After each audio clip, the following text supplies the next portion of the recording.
Hello and welcome to the Last Word on Spurs. We do hope you're keeping very, very safe and well. Thank you so much for joining us as we build up to the big match preview here on Last Word on Spurs. Of course, ahead of Tottenham Hotspur taking on Bournemouth at the Vitality. Our Spurs going to continue their good start under Postecoglou. I have to say good, not great, because Antony Costa's back on the show. So I've got to be careful what I say.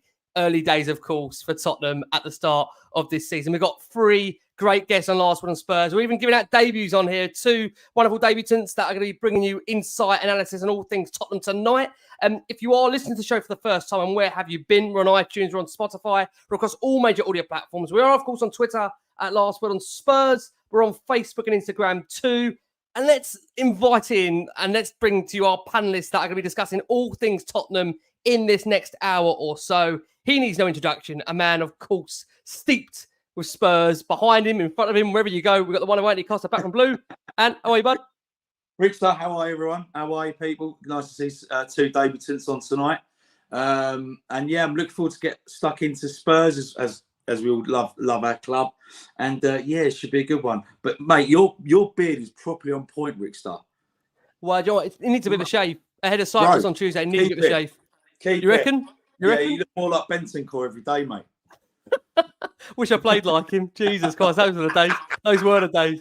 And love to be back on. Looking forward to it. And it says a lot. When Antony Costa's smiling, you know maybe good times are ahead. But look, it's early days. I know Ant will kill me for saying that. It will be telling me to calm down, messaging me on WhatsApp. Calm down, calm down. Let's bring in our debutants for tonight. First appearance on Last Word on Spurs. Let's hope it's the first of many. We've got wonderful Davina on Last Word on Spurs. Davina, love to have you on Last Word on Spurs for your debut. Let's unmute you and how you doing. You okay? Yep, now I'm not on mute anymore. I'm all good. How are you? Yeah, I'm good. Thank you. I'm good. Thank you for joining us. Excited, Davina? Early days, of course, before we get into it. Excited? Very excited. It's been a long time coming, this debut, so looking forward to it. Listen, we're looking forward to it as well. And making up our panel tonight, last but certainly not least, we've got the brilliant Seb over at the Spurs Web. Those guys, God, they are busy over at the Spurs Web. Seb, lovely to have you on. How you doing, my friend? Let's unmute you and bring you in. We've got there. Hey, I'm good, thank you. How are you? Yeah, not bad at all. Thank you, Seb. I know it's early, Seb, but excitement in the air with Tottenham at the moment. Early start, of course. There's got to be in there. There's got to be excitement. I think it's the first time we've been excited in 3 years, so we've at least got to enjoy it a little bit. Yeah, I do agree. Look, it's early days, but you know, in the grand scheme of things, I think many, of course, like all of us, I think the transfer window does send us a little bit crazy, and that's where obviously we've got 8-9 days left of the window. I'm sure, like all of us, people want to see ins, they want to see outs. It's going to be a frantic finish up until that deadline of next week. But guys, look, we're going to be here, of course, giving you the big match preview for Bournemouth to come. This, of course, coming Saturday at 12:30 p.m. for, of course, our UK viewers and listeners. And let's come to you to start, if I can, and just want to recap a little bit from the United game. Because I think, again, a lot of us are high on the back of that game as Spurs continued their unbeaten start to life under Postecoglou. It was an impressive 2-0 win. I know you was there personally. What did you make of the performance and the result at the Tottenham Hotspur Stadium, in your opinion? I thought the result was a great result for us. Our first league win over them at the new stadium. I think what I liked about Tottenham on Saturday was the fact that we when we came out of the blocks, we was attacking. We came at them. We weren't scared. Played with no fear, and that's all I ask of our club. Do you know what I mean? To play with no fear. I thought Bissouma was just unbelievable. I think he was unplayable that day. He was brilliant. Pape Matar Sarr as well, fantastic.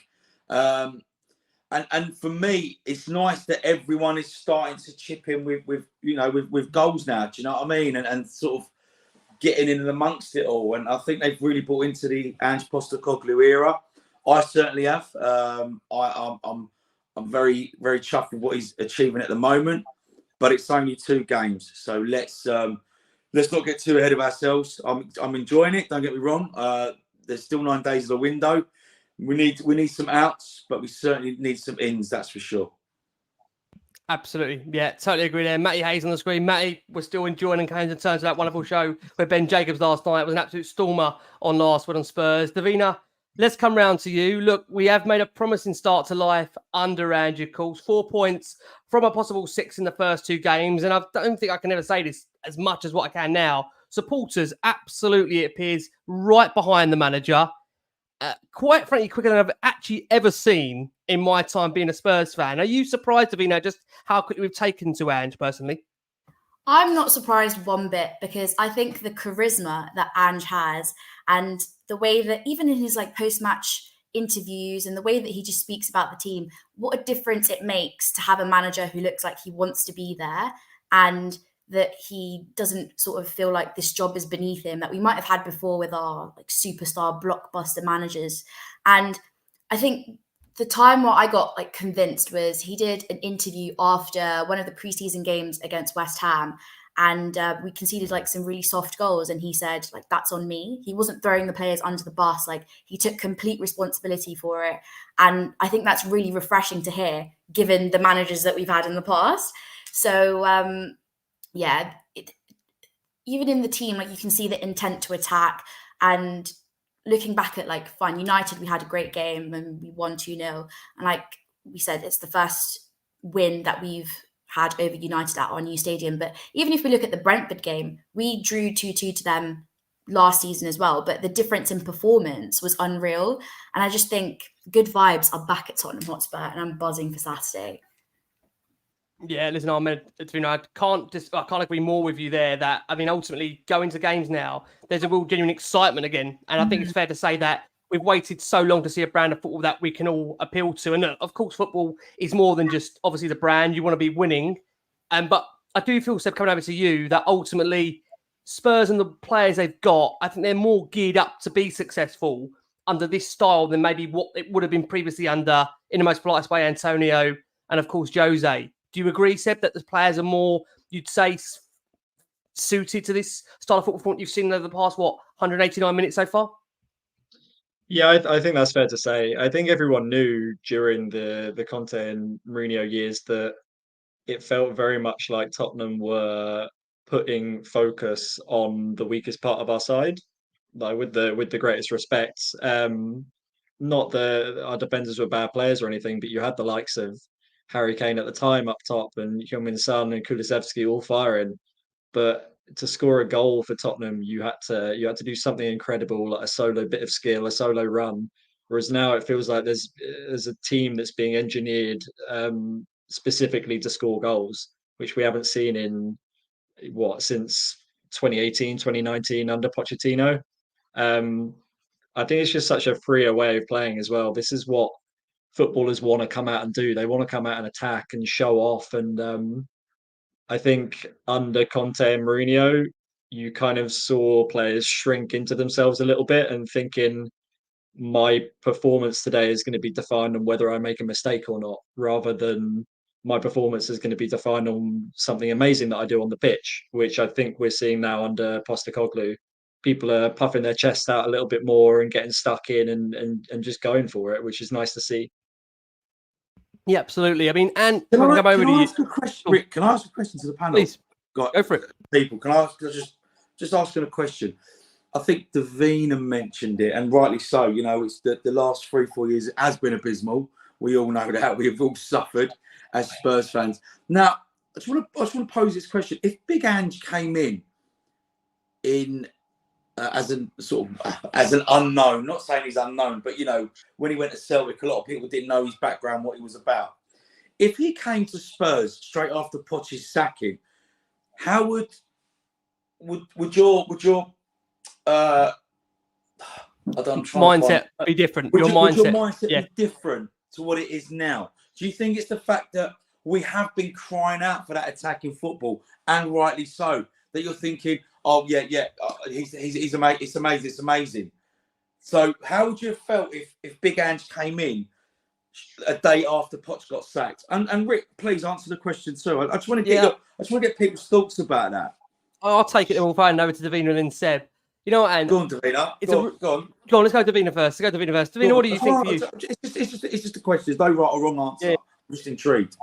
I think we were in a different position as a club when Pochettino got the sack, because that was lots of bad performances, which were kind of like papered over by that Champions League run and the Champions League final.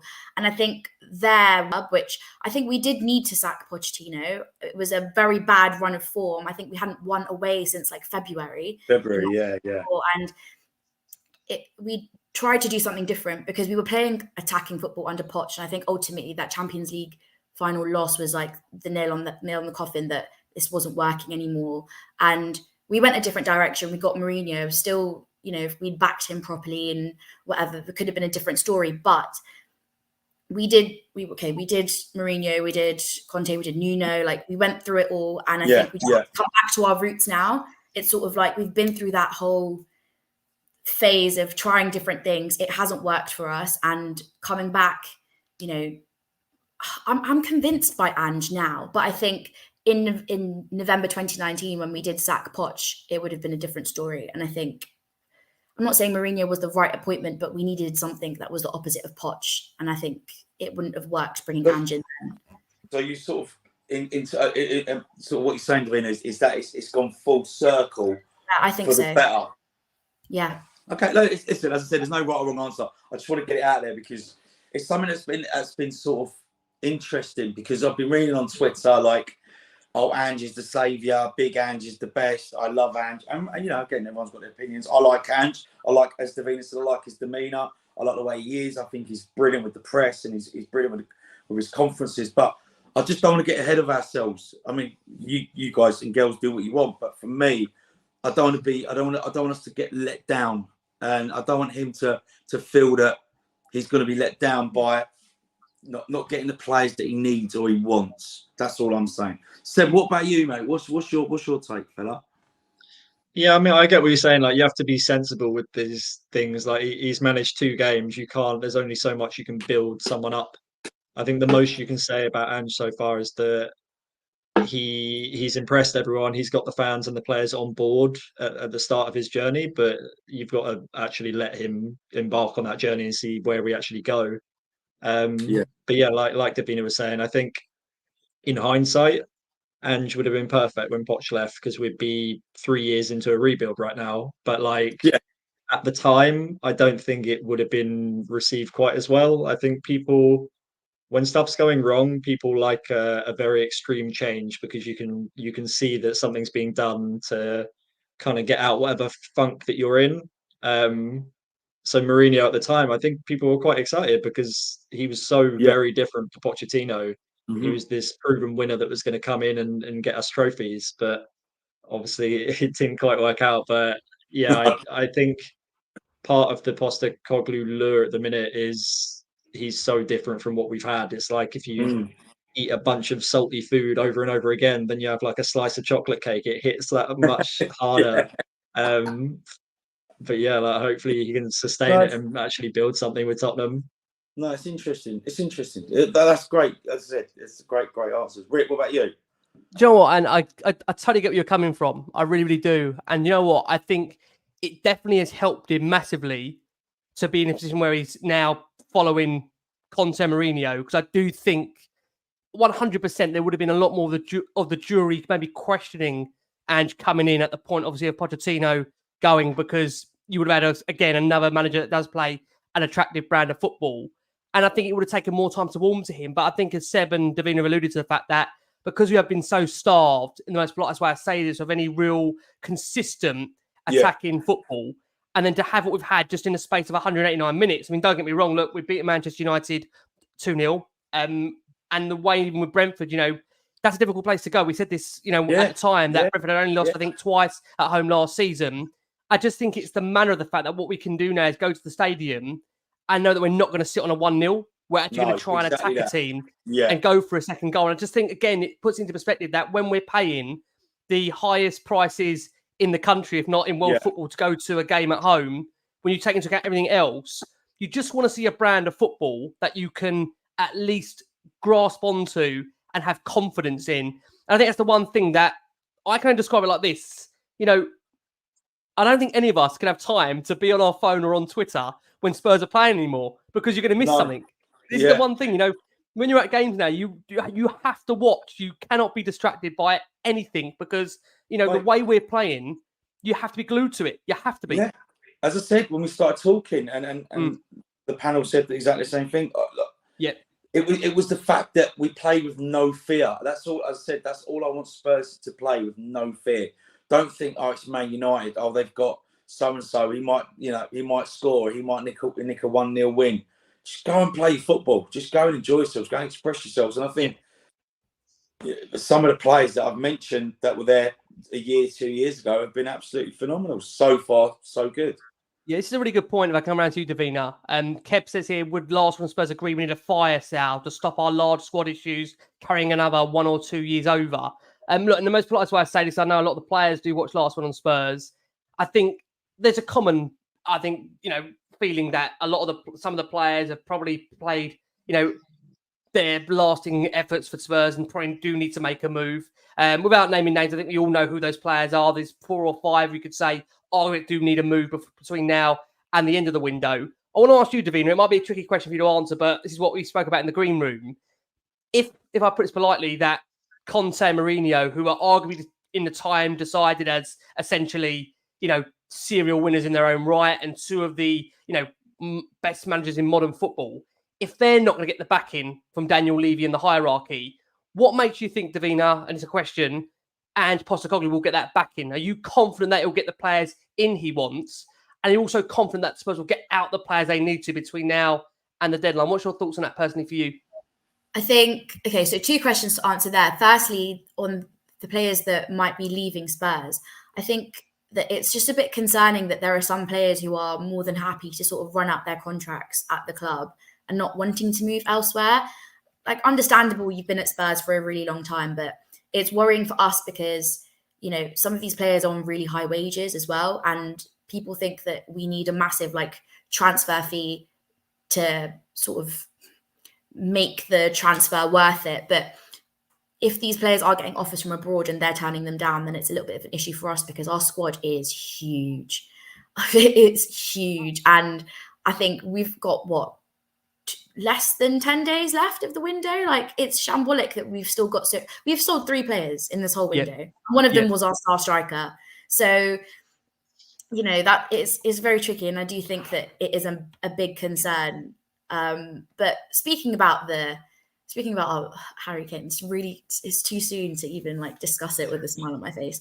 But that was a big money transfer that we did make. And have we used Kane's transfer fee and the funds already, or is it yet to be spent? I think there are gaps in our squad that we do need to fill. I think we need another centre-back. I think we need another central attacking midfielder, a rapid winger. It's tricky, but yeah, I do think some recruiting does need to happen. I just don't know where the funds are going to come from. Like you said, we don't know why Mourinho and Conte weren't as backed as they could have been. But it'll be interesting to see how the end of the window turns out. Seb, are you concerned? You look at the size of the squad that Davina alludes to. I think we've got, a 37, 38-man squad. It's hardly hardly going to be competitive, is it? When you think about the fact Spurs haven't got European football and the fact that we are only the 1 game a week. Are you concerned, Seb, between now and the deadline, there's quite a lot of players that Spurs do need to shift? Are you confident we'll get that at least done before, we can also argue the fact they're bringing it into play. Spurs, in my opinion, do need to bring in, if not 1 or 2 forward-thinking players in the most politest way to give Ange some options, of course, in games where, you're going to have different teams that pose different threats at different times. What's your thoughts on it for you, Seb, in terms of the way the window's panning out? Yeah, I mean, like you just said, I think the concerning side of it is more that we're not going to get players in unless we get players out. If it was just a problem of getting players out, then I'd be kind of more okay with it. I think there'll be somewhat of a fire sale of loans in the last week, and we're all going to be disappointed that we haven't sold certain players once again. So yeah, I am concerned that we're only going to get in maybe 1 new player just simply because we don't have the space in our squad. You can't really blame the players for that, I suppose. If people have been given contracts that were a little bit too long, or have been kept a little bit longer than they should have, you can't blame them for wanting to see their final year out. But at the end of the day, some people are going to have to decide whether they want to play football or if they want to see out the last 2 years of their contract, because like you say, there's not enough football for Postecoglou to play everyone, even if he wanted to. Some people aren't going to make the Premier League squad at all, the way that it is. So yeah, we need to get people out, because if not, then this is the squad that he's going to have for the whole season. We're not going to make any new signings.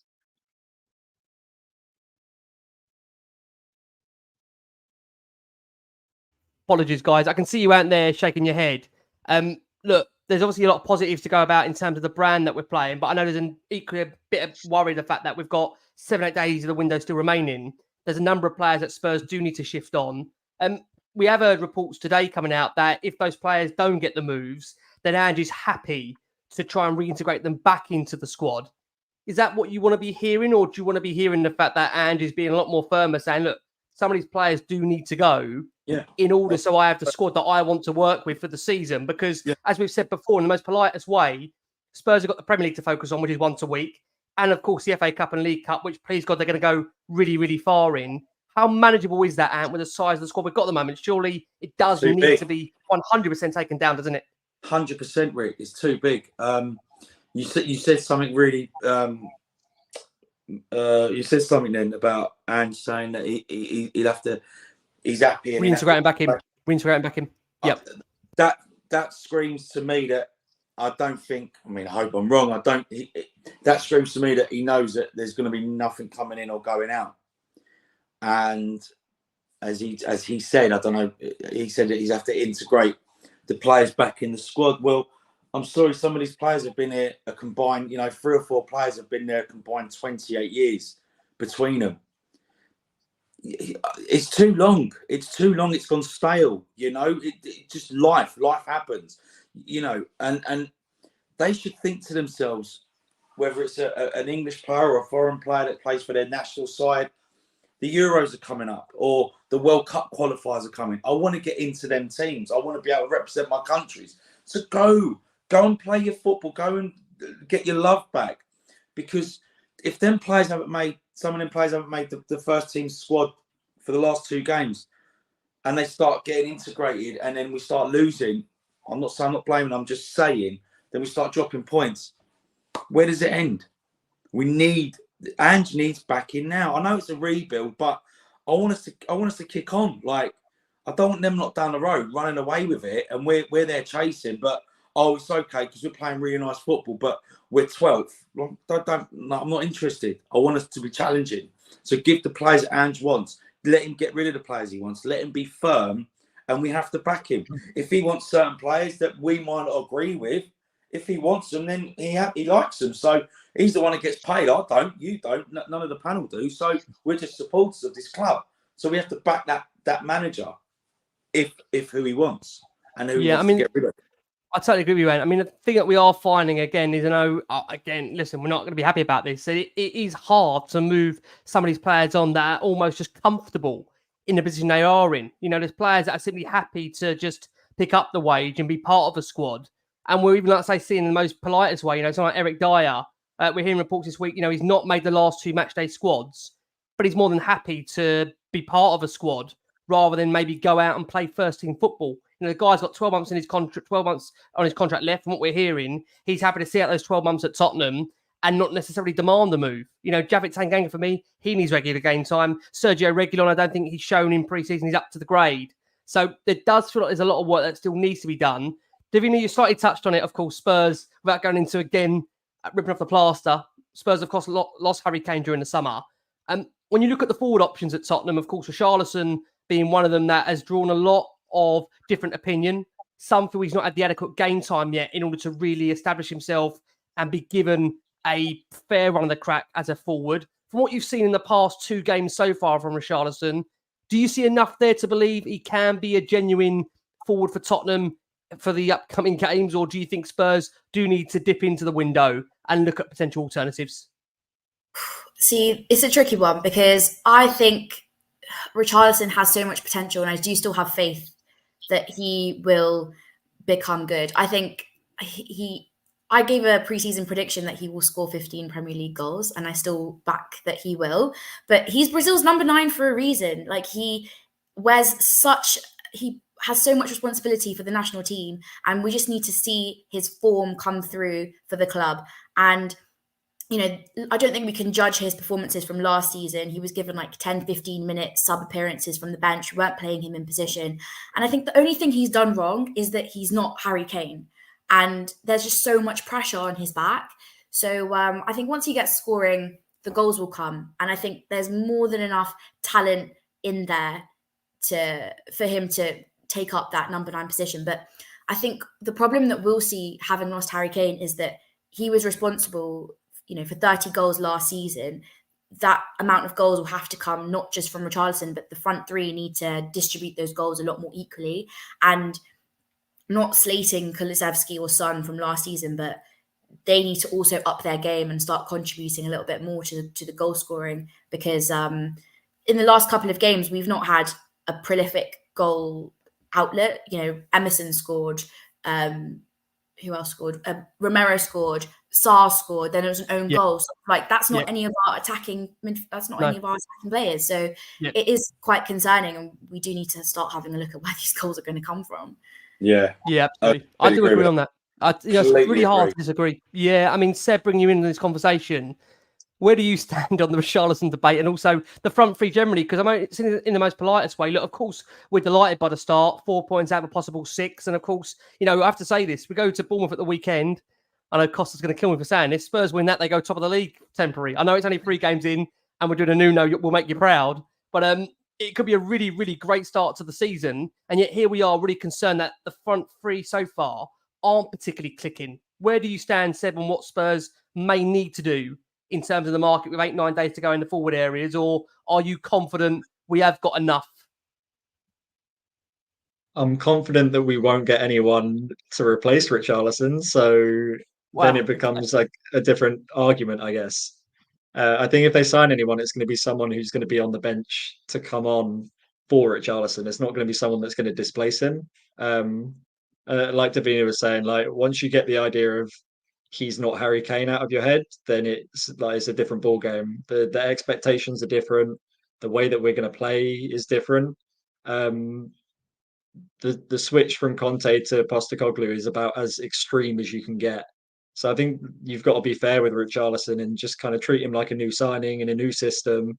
Give him time. Because Man United, he didn't play very well, but we didn't play to him very well either.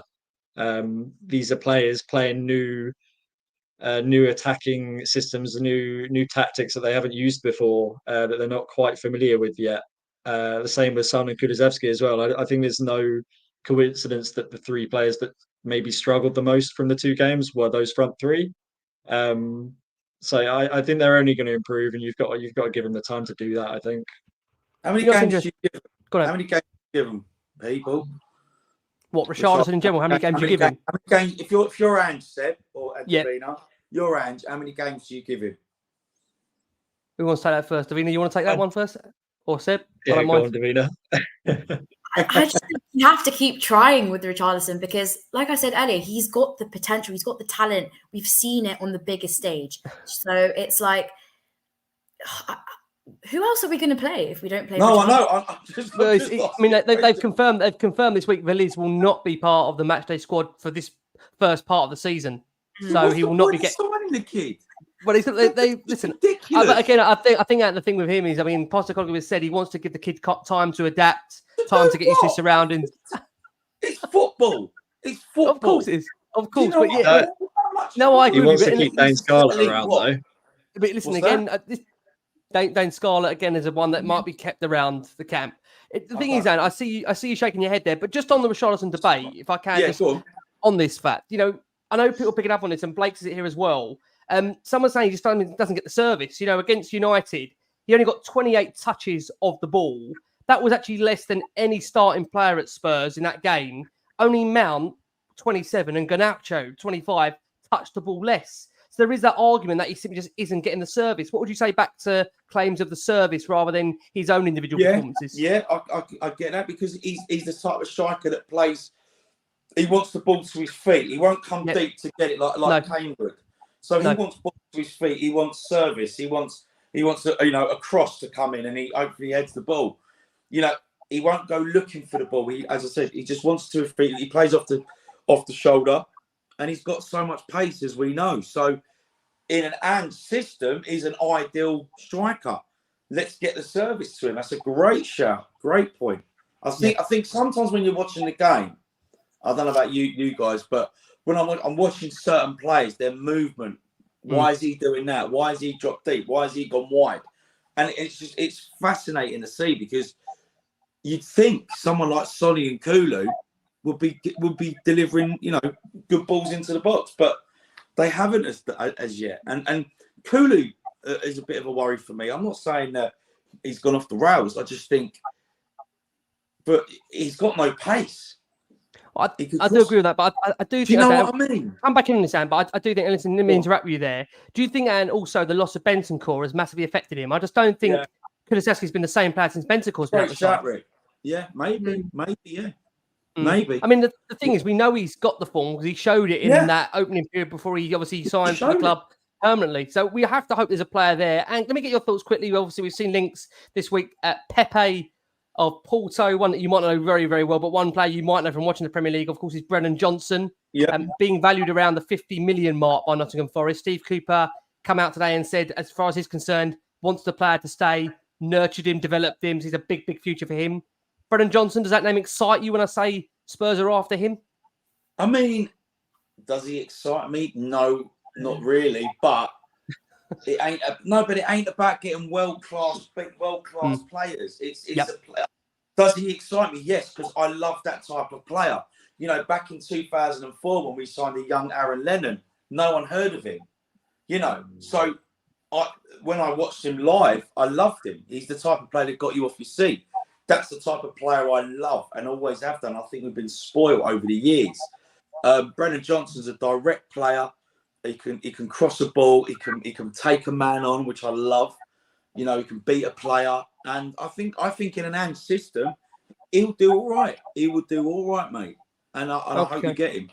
Davina, I say these links. I mean, I know people are looking for the next big striker. We've had links, of course, to Vlahovic, which have been shot down very firmly quickly. Lautaro Martinez is another name that's been mentioned. When I say to you names like Brennan Johnson, how do you feel about that? Do you think it's a player that can come in and improve? Because again, I think the most important thing, I hope you agree, to get your thoughts on it, as long as it's the player that And wants, that's sure the most important thing, right, Davina? Exactly. Yeah, that's definitely the most important thing, because we're not the manager. We're not qualified to manage a team. So if that's the player that he wants, he knows his system the best. So if he's identified a player that fits into his system and fills a weakness that we have in our team, then, I mean, who are we to say we don't want a player? We've been crying out for transfers all this time, and managers identified a player that he wants.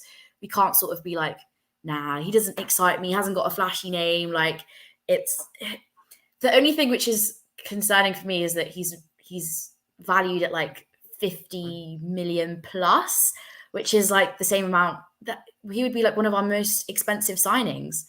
And would be up there. It would be. Yeah. Yep. I know it's not our money, and we shouldn't be really concerned if the club wants to spend money, but I think he's got like 8 goals in the Premier League altogether. And I mean, if we are trying to sort of fill that gap of goals that Harry Kane left, then I know he's quick. I know he's rapid. He can play on the wing. He can play up front. Like, I just don't know whether he solves the problem that we have. And I think the interesting thing bringing you in there, Seb, is that there's obviously the fact as well that Spurs have been strongly linked to Gift Orban. I think one that the Twitterati, which we're all, or X should I say now, is one that definitely has taken a shine to a lot of people on X. And I know many are making the comparison, well, why not push the boat out for Gift rather than Brennan Johnson? I mean, Brennan Johnson, of course, you'd say arguably he's a proven Premier League player because he has played in the Premier League. He's scored goals in the Premier League. But where do you stand on this whole debate about whether, we do invest that money in certain areas which are going to really bolster the side? What do you think of that for you? Transfers are weird, because it's often the players that don't excite you when you hear their name that turn out to be actually good signings. Like you look at our squad at the minute, Kulusevski and Bentancur, people were a little bit underwhelmed by that. There was 2 players who were either underperforming or not getting picked in the Juventus side, and then they came into Tottenham and flipped our season on its head. So I think people like Brennan Johnson who don't excite us as fans, as soon as you hear that first press conference after we potentially signing him Postecoglou goes, "Oh, he's a player I really like," then suddenly everyone's like, "Oh shit, okay, I'm excited now." So like it's just what the manager wants. I think if everyone's willing to get overexcited about Postecoglou, then you've got to buy into the players that he wants. Yep.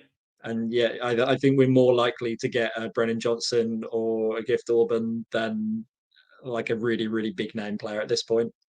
Amen. I do agree, guys. What we are going to do, we are going to go for our first break of the show for our listeners on audio. And for those that are watching, we've got over 800 to 900 of you watching here. Thank you so much, as always, for all your incredible support for Last Word on Spurs. Now, a little bit of housekeeping. You would have seen it earlier this week that Last Word on Spurs are up for the nominations for the Football Content Awards, which are now open for 2023. If you want to help us secure a trophy, yes, Tottenham can be linked to a trophy. Last Word on Spurs can be linked to a trophy. You can vote for us over on X. You can put I am voting in the FCSA for Last Word on Spurs in Best Podcast in Premier League. Or alternatively, you've got other two options there. For those that are watching the show, you can scan the QR code to visit the website, footballcontentawards.com/voting/ and of course, vote for us Best Podcast, Last Word on Spurs. We'd really appreciate it. And again, thank you so much for all of your incredible support for the show. I know Seb has individually got his own campaign running over at the Spurs web, Seb. If you want to give that shout out for you, can do, Seb. More than welcome to. Yeah. I mean, it's over on my Twitter. If you like long rambling threads analysing the games, then head over there and give me a vote. Listen, we do for sure. Guys, let's turn our attention to Bournemouth. Look, it's an interesting one, this game, because we've heard throughout the week that James Maddison has been struggling with injury. And look, it's been very quiet from the club. I would expect we'll get some form, of course, of an update from Ange Postecoglou on Friday. For those back on the morning commute, we'll get Ange, obviously, who will discuss whether Maddison will be available for the squad. I think just to bring you up to play, as of Thursday, Maddison was not training at Hotspur Way. And I think the vibe is, only from what I can gauge, is that Spurs may not risk the player ahead of course, what's to come. Look, an important period for Tottenham. Carabao Cup, which I think, again, is high on the agenda. For me and you, and it is, I'm sure. Carabao Cup, we want to see Spurs take that massively seriously. Obviously, an important run of games to come, but we have got an international break in there as well. We'll see if we can go back over to Ant and get his thoughts on James Maddison. I want a plane on Tuesday. I'm getting more turbulence from Ant's camera than I am on the plane on Tuesday. Let me ask you, coming over to you, bud. James Maddison, how concerning, Ant, would it be if Maddison is not available at the weekend? Or do you trust the fact that squad-wise we've got enough there, Lo Celso, Sarr, Basuma, 𝐂𝐲𝐬 to fill in if Maddison is not fit? I mean, this is why you have players that Ange wants, or a good squad of players, and not just players that have been there, unfortunately, far too long. But I think with Maddison, players are going to get injuries, they're going to get bookings, they're going to get suspensions. But I think someone like give Lo Celso a chance, maybe Lo Celso, Basuma, and Sarr. I think give us something different to look at. I don't think 𝐂𝐲𝐬𝐬 is the answer. I think when he came on Saturday, he looked like out of sorts. He just looked like didn't know what to do. He gave the ball away a few times as well. But I think for the Bournemouth game, why not give Giovanni a chance? He's not played for us for nearly 2 years, so I don't think no one could do any worse. I mean, we're going to miss Maddison. I love Maddison to bits. Always have done. Fantastic player, and I think, give GLC a chance. It's interesting because we've heard a mixture of reports, Davina, come over to you about Lo Celso that, again, I think these have been shot down by his own representatives, the fact that he's been disappointed that he's not had much game time in his opening couple of games. But, again, I think everybody has got to buy into the fact that it's going to be a squad game this summer. Again, I know when I say that there's concerns because of how big that squad is at the moment. Hopefully it is going to come down considerably after the deadline.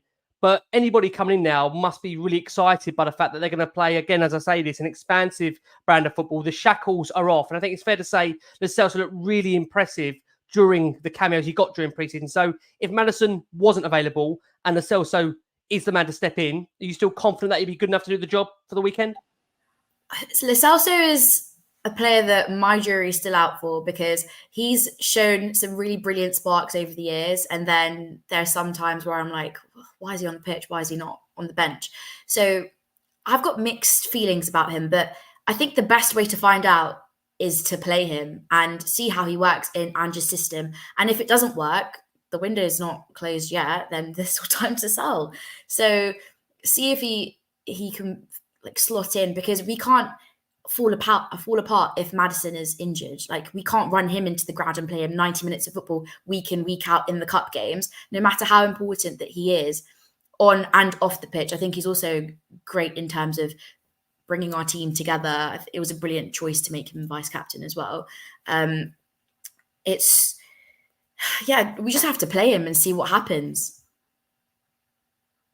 I do agree. It's interesting because of the fact that, coming over to you, Seb, I know people pick up on the fact with Lo Celso, what is the motivation for him on Saturday? Is it the fact that motivation is he can earn himself a first team place?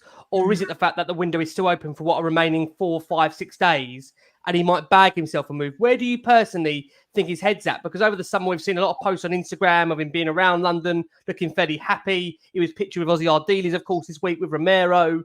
Where do you think his head's at for you, Seb, Lo Celso? I think any player in that situation is probably looking at a very attacking team on the pitch and thinking, well, I could play there and I could play there. He can play in one of the pivot roles, maybe he can play in the attacking Maddison role, he can play off the right. So I think he'll have enough belief in himself that he's thinking I can play my way into the team, especially after pre-season. Like Postecoglou already said that he likes him, he thinks he fits the system well, and obviously scored a couple of goals, assisted. So yeah, I think he'll believe in his own ability to the point that he'll very much think that he can be a first team week in, week out player given like a couple of months. I've put him in my fantasy team for the weekend as well, so I reckon he's going to start instead of Maddison. And I've got no ill wishes on Maddison and his foot injury, but I'm kind of excited to see what we can do without Maddison as well, because like you said, it's healthy to see what the squad's like. He's not going to play every game, so is it going to be like a Bentancur thing last year where you take one player out and we crumble? Or are we going to be able to chip in with goals and assists from across the pitch? So yeah, I'm interested to see. Yep, most certainly. Now, guys, I want to turn the attention a little bit to Bournemouth at the weekend. It's interesting how it coming over to you because, look, I don't know if it's just modern day football. Many managers get written off very, very quickly. Obviously, the new guy has come in there at Bournemouth, Antony Costa. I know there again was a lot of outside noise was how have they let obviously Gary O'Neill go from Bournemouth, because he's done a really, really good job there, kept them safe. But what I do want to say is that Antony, where he's come from as a manager, he says this is a really good opportunity. He also plays an it could be expensive. It's attacking brand of football. And it's one where I think Bournemouth are going to really push under him. Again, I think there's a lot of different opinions about, managers that coming in for the first time. And again, I'm sort of bringing his name up. I know we shouldn't be saying this on this show. He's a little bit of a Pochettino kind of manager, this guy. He's got a little bit of, decent expressive play to him. And again, this game really worries me. It actually worries me more this game than it does the Man United one, because the players will be up for it. But this kind of game, and again, bringing it back, it's a 12:30. So again, for guys that, we've got a lot of, and listen, thank you so much, all those overseas viewers and listeners we have on this show.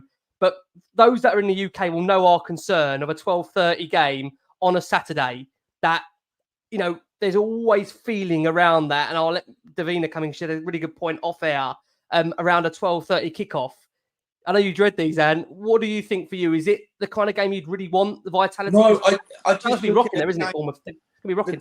It's just the banana skin games. Yep. We could be flying and score. You could have beaten Man United 4-0 last week, and then Saturday lose 1-0 because of a silly mistake. I don't like these 12:30 games just because it's in our heads, isn't it? Like, we've never ever really done well, and I'm sure Davina's going to counteract that argument, and rightly so. But I think we've never done well in them games, and they're just not great. And I think, was it the Brentford game last season at home? Yeah. Brentford at home. I think Wolves as well. 12:30. Wolves as well. It just capitulated. It just fell apart. I hope they're up for it, obviously, because I want us to win. I want us to keep winning. I want us to keep getting the points on the board. So, am I confident? It's 50-50 for me. And what does that say? Ant Costa Postecoglou. You go on, my son. Oi, oi. How have we not come up with that yet ourselves? It's so basic as well. And Postecoglou, there you go. This is nickname for the season. Don't sack him now, for God's sake. Let's come around to Davina. Davina, let's get your thoughts. 12:30 kickoff. Are you concerned? Should we be worried? No, we should not be worried because 12:30 kickoff, the fact that we always think we play really badly, it's just an excuse. It's a mindset, it's a mentality thing. And, you know, new era, Ange Ball, I think the fans are very excited that we don't even have to wait as long to watch Tottenham play, which is not a situation we've been in for a very long time. So we will be fine at 12:30. And we have to think about it this way. We've got Fulham on Tuesday. So the earlier we get done with the game, I know it's a couple of hours, but more preparation time for Tuesday. No, I do agree. Yeah. And again, I will make that point. It's one of them we lose. If we lost, we've got to wait. Yeah. So all the other games are played. What are you feeling like that? You haven't got to think like that, though. Don't think like that. No, I'm not. Positive mindset. Come on. I'm just positive both sides. Yeah. Mindset. I know what you're saying. I know what you're saying. But, you know, coming over you said, you know, what I do agree with Antony is it's one of those games where it could be a potential banana skin. Their fans are going to be absolutely bang up for it. I think, again, Bournemouth are one of those sides that when in a typical, like a big six side come to the ground, I still put Spurs in that big six, that it's normally a rocking atmosphere. And I think, Davina, again, I've spotted with so much, I agree with her on the fact that, you know, generally the players for me, I think they'll be up for this. I think Ange would have said to them 100%, you know, do your job. I think that's the one thing we're seeing with Ange. It's a very clear, methodical way of how he wants the players to be set up, how they want to be playing. It's really important, Seb, isn't it, that we start fast. So we always say this point, away from home, 12:30. Do not give the opposition any sense of a feeling that we're not on it. How important is that, Seb, going into this game? Yeah, I mean, again, it comes back to Conte and Mourinho as well. I don't think we started a game fast in 3 years. So it's like the basic thing that you want to see when you turn up as a fan. If you've bothered to go to an early kickoff, you want to see them running from the start. But I think you talked about a banana skin. I think any game is going to be a banana skin for us this year.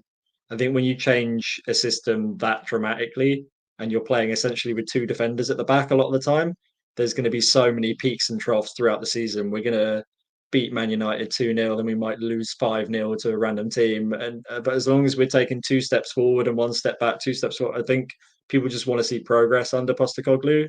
It's the start of a rebuild. This isn't Mourinho coming in is going to win us a trophy within a year. It's a process. It'd be nice if we won a trophy, but we just want to see some progress, I think. I do agree. And what have you made of Bournemouth start to the season? Of course, they had a home draw against West Ham to begin with. Then they got slapped by Liverpool by, of course, 4-1. Yeah. What have you made of their start to the season under the new manager? Right time to play Tottenham. Come on, what's wrong with you? Come on. There's not really much I can say. That they're just learning about each other. It's a bit like us. They're in the same boat as us. They're still in that learning stage. You know, you said he's got that Pochettino sort of mould. I've not really seen much of Bournemouth the last 2 games, but you know, Liverpool, you're never really getting much there. West Ham, good result for them, drawing with them lot. But listen, as Davina said and Seb said, we got to be up for it. No excuses. I agree with Raji. I'm glad Ange Postecoglou is the manager, not Ant Postecoglou at the moment. Imagine that mindset going in on bloody Saturday afternoon. I tell you. God forbid give his prediction what it's going to be like. My God. Seb, give me your thoughts on what you think about Bournemouth as a whole, the new manager coming in there, because Ant makes a really good point there. They are, in terms of really generally trying to find their own sense of football, their own brand of football, their own way under the new manager. Concerned about Bournemouth and their approach at the weekend? Yeah, I mean, I think you got to be confident while being concerned. I think they've got a lot of players who could cause us problems playing that way. After a while, teams are going to sit with players in the channels trying to hit us on the break where our fullbacks tuck in. People like Solanke is going to be probably rubbing his hands thinking about 2 centre-backs at the back for the whole game to play against. So yeah, it is a banana skin, but I think they've got to go in confident, even if we're a little bit nervous, maybe. Yeah, you know what, Davina, this is a side where Bournemouth, again, you're not sure what you're going to get, but they're a side that's renowned for scoring quite a lot of goals. I mean, last season, again, I don't think you can even compare the 2 sides last season. I mean, Stellini decided to go 𝐅𝐨𝐿𝐴 and play with 5 out attackers last season. I mean, and it can't, for a man that, I know you're worried about getting too positive, it can't be any worse than that. I mean, Davina, how do you see the game going at the weekend for you?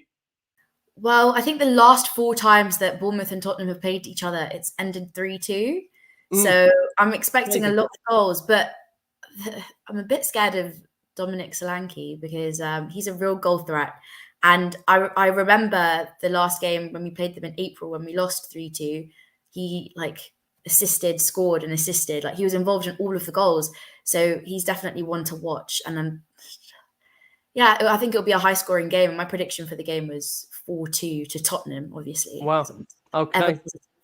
Davina getting us off and rolling, a 4-2 Spurs win away from home, which of course would send Spurs to the top of the Premier League going into the international break. It's like Nuno never went away, isn't it? It would be like that. It would be a really, really good start. And let's come around to you. Prediction for Bournemouth, what are you going to go for?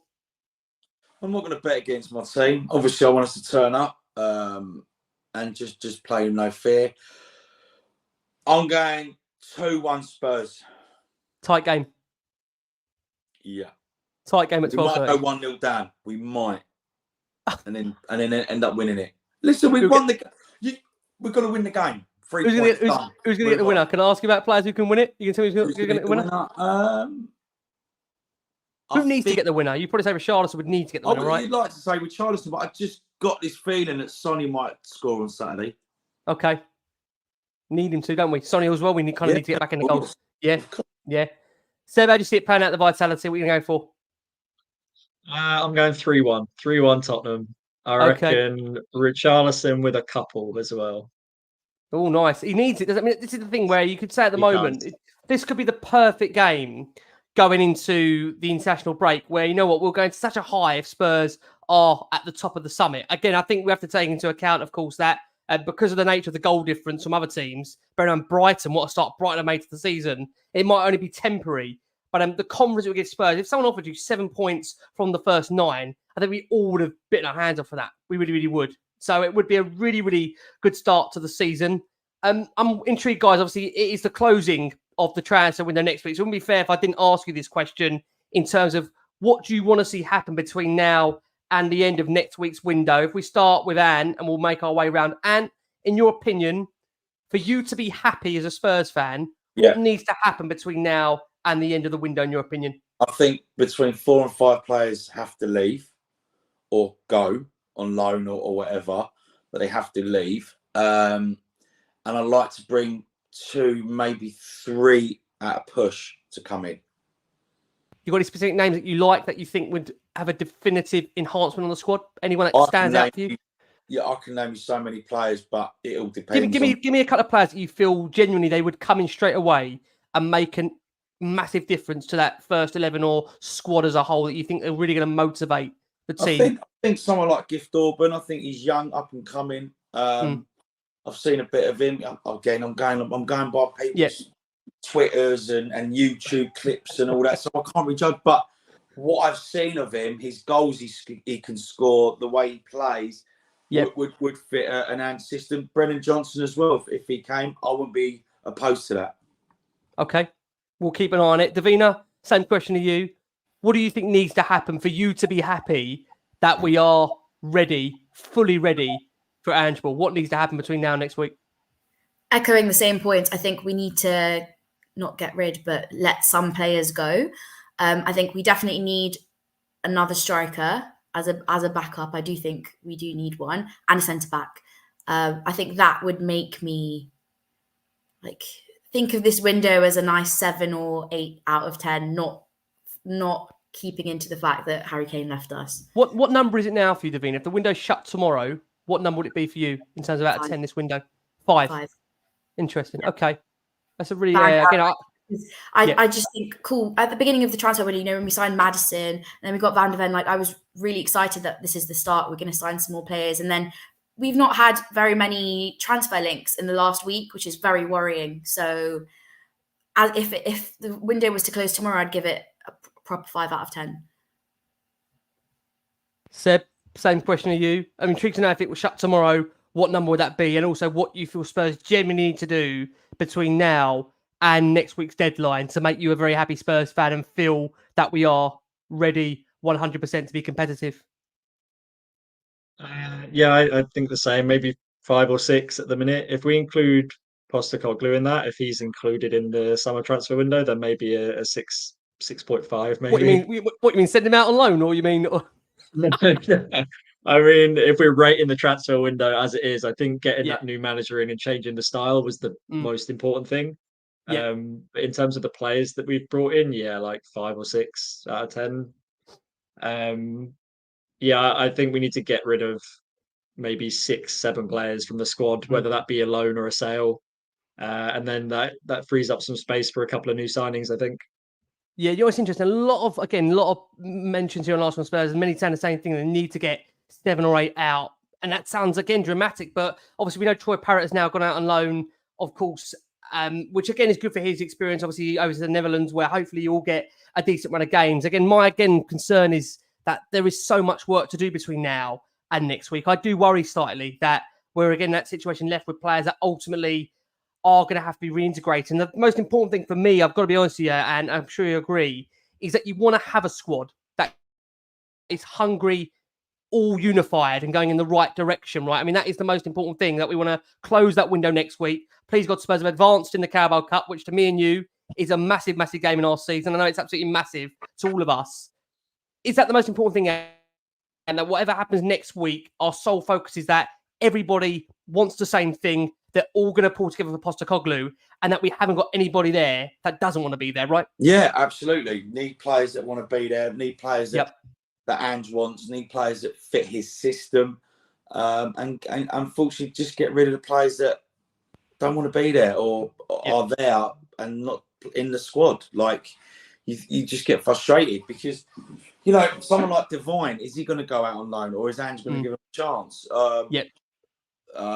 Who's the young lad, Ash Phillips, as well, from Blackburn, that we signed? I know he's going to start being in the under-23s, but is he going to come in? Is he going to get integrated into the first team squad as well as the season progresses? But if not, then start selling, start bringing in players now that buy into his system. Yeah, but I think one thing to say, I can only, again, expressive on what we see on X and, again, from social media, it looks like a really happy camp to be around. Basuma looks like he's absolutely loving life on the decks. And, you know, Sarr, again, I think, again, it's one of those things that for the players that are playing, they're going to be loving it. For the players that aren't playing, I'm sure for Eric Dyer, it's not a happy place. He's not been in the last 2 squads. I'm sure for players that aren't involved, it's not a great place to be in. But for the players that are there, you can see, just, again, from the outside looking in, it does feel like the players have been allowed just to breathe. I think Postecoglou said he doesn't really go in the dressing room, kind of leaves that to the players. It's their own area. And 100%, I think you can already see there is almost this kind of warmth about him, the way he hugged 𝐼𝐸 that we saw earlier this week. And I think, again, slowly but surely, everybody is falling in love with the man. So look, fingers crossed for Saturday. As I keep on saying, sorry guys, keep saying it, a win for Tottenham will take them top, potentially temporary, but it would be a great end to what's been a good start to the season. 7 points out of a possible 9. And a real positive performance up at the Vitality is what we need. I want to say a massive thank you. Davina, stormer of a debut. Got off to a start like Ange Postecoglou. We'll be definitely getting her back on. Davina, where can everybody find your hard-hitting opinions on social media? I've been asked to ask you about a potential boxing bout. You'd have to comment on that. You can find me tweeting about, well, not, can I say posting on all things Tottenham on X at Davina_THFC. And the fight's not been scheduled just yet. I know a lot of you are waiting to hear my thoughts on that, but maybe we'll see. In the new year, we'll have a boxing debut by Davina_THFC as well. You handled that really well, Davina. Pushed that back to me right, really, really good there. But definitely, she is the most annoying woman, I've got to say. Your potential opponent, I've got to say. Davina, thank you so much. A storm of a debut. Looking forward to having you back on with us. Like I say, unbelievable feedback from you. Fantastic. Seb, likewise for you, mate. It's been an absolute pleasure having you on Last Word On Spurs. You won't be a stranger to have you back on during the season, Seb. Thank you so much. Yeah, thanks for having me, guys. Yeah, it's been a blast. Thank you. Pleasure is all ours. Pleasure is all ours. And thank you, mate, for coming back. And I think we should say that it's busy in your diary coming up. You want to give a mention about what's happening? Because like I say, I know a lot of Spurs fans, you know, like all of us, we're going to look after our missus, happy wife, happy life. Generally, you know the vibe. Although sometimes it's in my life, not all the time. I don't know about yours, Rick. I've been on the phone to you when your missus has had a go at you. That was only a couple of hours ago, wasn't it? I know, it's all the time. I'm just mad busy at the moment. I'm about to embark at the O2 in Mamma Mia the Party. So I've just been rehearsing that till like this evening. I've just got in. Obviously, I'm doing the show with you guys and girls, and it's been brilliant. But yeah, that's taken my main focus up and on and off until February. So yeah, if you're around London and the town, come and see the show. It's a really good, fun show and really, really uplifting.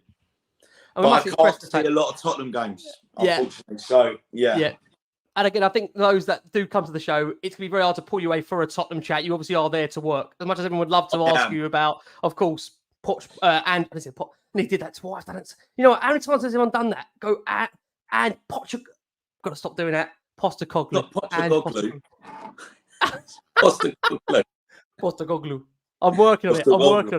Postecoglou. Yeah. I'm working on it. And thank you so much, mate. Pleasure having you back on. You'll be back very soon. Listen, been an absolute blast. Guys, thank you so much again for all your incredible support for Last Word on Spurs. Just a couple of brief reminders before we let you go. Of course, look, we are delighted to be sponsored by NordVPN. You can get your exclusive code right now at nordvpn.com/LWS to get yourself an extra 4 months for free. There's no risk-free with Nord's 30-day money guarantee.